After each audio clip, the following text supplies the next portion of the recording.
Hi everyone, welcome to my video.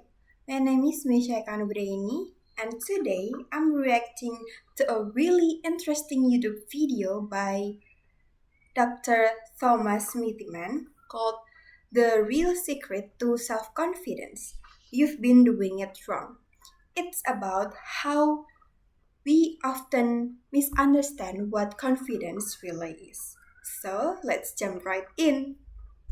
The speaker, Dr. Smithman, immediately hits on a big mistake. The common misconception is thinking confidence is about looking a certain way.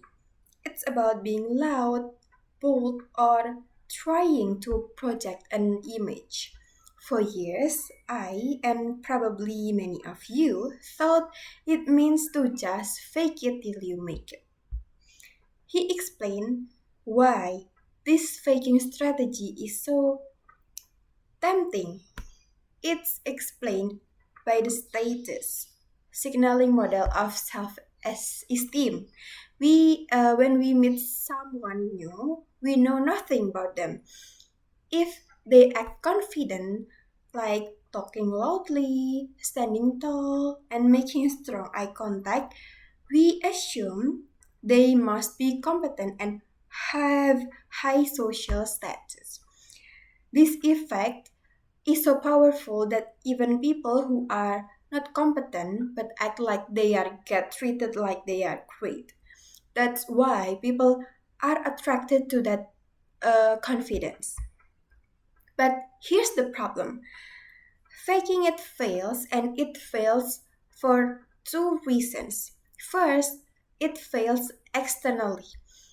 Even if you try to control your big behaviors, your real feelings still find a way out. Dr. Smithyman quotes Sigmund Freud, who said that if a person's lips are silent, the truth oozes out of him at every pore.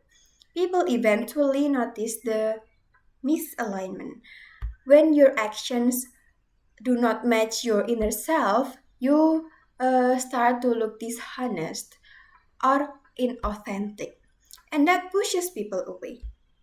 And second, it fails internally. When you behave in a way that is not true to your inner reality, it creates a serious feeling of disconnection. Physiological research shows this internal fight can lead to serious issues like anxiety, depression, or regret. It's just not worth the emotional cost. So, if we shouldn't fake it, what does real confidence look like? The video challenges the stereotype we see everywhere, like the dominant attention grabbing leader who doesn't care what anyone thinks. Research shows the opposite is true. People with truly high self-esteem are more likely to be warm, kind, and non-defensive and humble. They are approachable and have healthy, fulfilling relationships. You can be the quiet, thoughtful listener and still be deeply confident. The speaker also warned us about overconfidence, which can easily turn into narcissism. He calls this the chocolate cake effect. Chocolate cake is delicious at first. Narcissists seem appealing and exciting, but that appeal will fade quickly. Why? Because they like warmth and empathy. People are actually more attracted to moderately high confidence because extreme confidence signals narcissism, which is a big red flag in the people. This brings us to the main concept self fidelity. Dr. Smithyman breaks down the word. Con means with, and fidis means faithfulness. Self confidence is literally faithfulness with the self. This means real confidence is about knowing who you are and owning it, no matter of how you feel in the moment or what others think. He gives simple examples. If you see someone you want to talk to, you approach them even if you feel scared. If something bothers you in a relationship, you speak up instead of avoiding conflict. And you don't need to be perfect or wealthy. You just need to live in alignment with your true self. Why is this so powerful? Authenticity, which is the same as self fidelity, builds a sense of self worth that is not tied to external achievements or other people's opinions. It makes you less dependent on outside validation. However, self fidelity is hard because we all struggle with the conflict between being accepted and being authentic. We don't want to lose the love or approval of the people in our lives, so we hide parts of ourselves. But the speaker insists that the moments when you risk being your true self are the moments that truly show confidence. Self fidelity isn't just internal, it dramatically improves our relationships. Honesty and trustworthiness are the most universally desirable behavior in a partner. They create a sense of safety which reduces fears of being abandoned. Research shows that relationships where partners feel they can be authentic have greater happiness and less conflict. The speaker emphasized that this kind of honesty is actually a deeper form of love. It means you love the other person enough to tolerate the discomfort of being honest with them, even when it might cause a small conflict. If you always say yes to keep the peace, your partner might lose interest because you are devaluing yourself. You need to balance your natural warmth with self fidelity.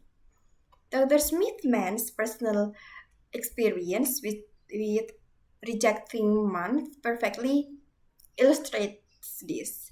By repeatedly facing rejection, his confidence initially dropped. But when it rose in a completely different way, he realized, I feel so confident now, not because people like me, but not because people like me, but because I like myself. This self approval is the ultimate game changer for reducing anxiety and increasing self esteem.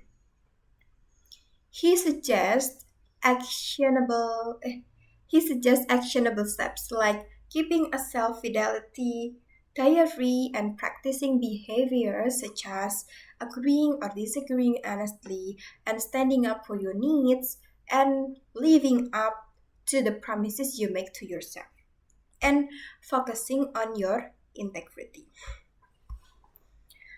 Applying these ideas to our lives is applying these ideas to our lives as college students in Indonesia is very relevant. The pressure to choose the right major, get a high GPA, and secure a great job can push us strongly toward people pleasing. We are often culturally conditioned to avoid conflict and be very polite. This can lead us to sacrifice authenticity.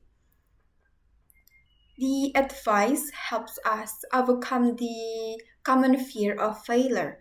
When failure hits, if we have been faithful to ourselves by trying something difficult, our self-worth remains. The failure is just an external event. Our inner courage or our self-fidelity is what really matters. I too have feel the anxiety. I've avoided speaking up in class or sharing an unusual idea out of fear and judgment. But if I acted with self-fidelity, just owning my thought, I would have reduced my internal anxiety immediately. To manage this, now I use two strategies. First, practice integrity by keeping small promises to myself, like I will study for 20 minutes. And second, I externalize the doubt by writing down in my note my worst fear, and when writing a calm and relation now response to it. And as peers, we must create a culture of recognizing that we all have value regardless of our grades or achievements. We need to support each other by listening without judgment and celebrating the effort. Celebrating the effort and courage it takes to try, not just the successful outcome. This video has also made me reflect on my journey with English listening skills. In high school, our listening was mainly limited.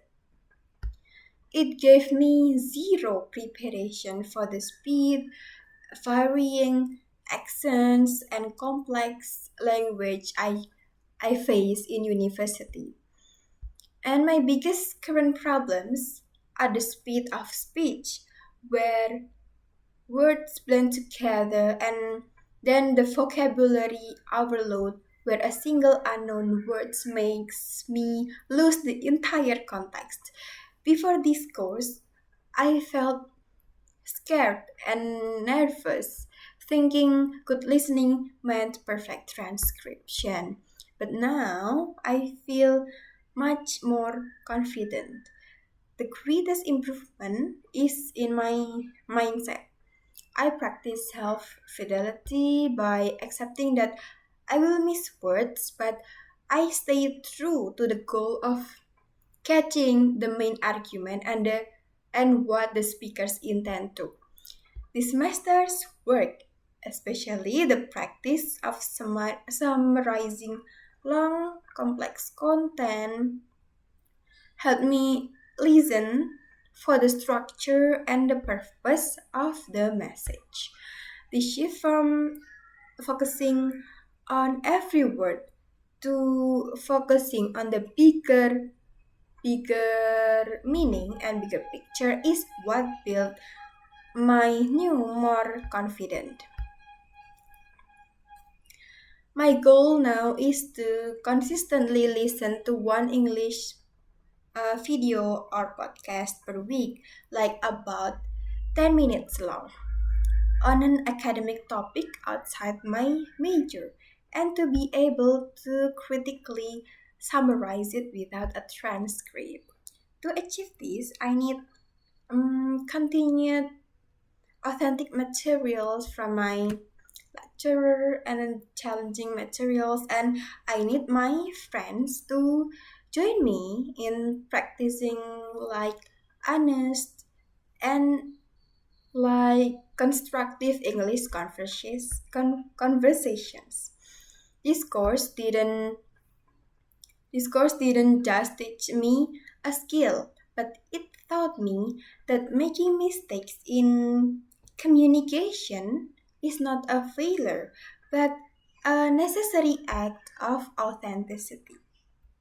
So that's all for my opinion in this video. Real confidence is simple, achievable, and starts with being true to yourself. I hope this gave you a new perspective. Let me know in the comments if you've ever found yourself caught in the trap of chocolate cake effects. Bye bye!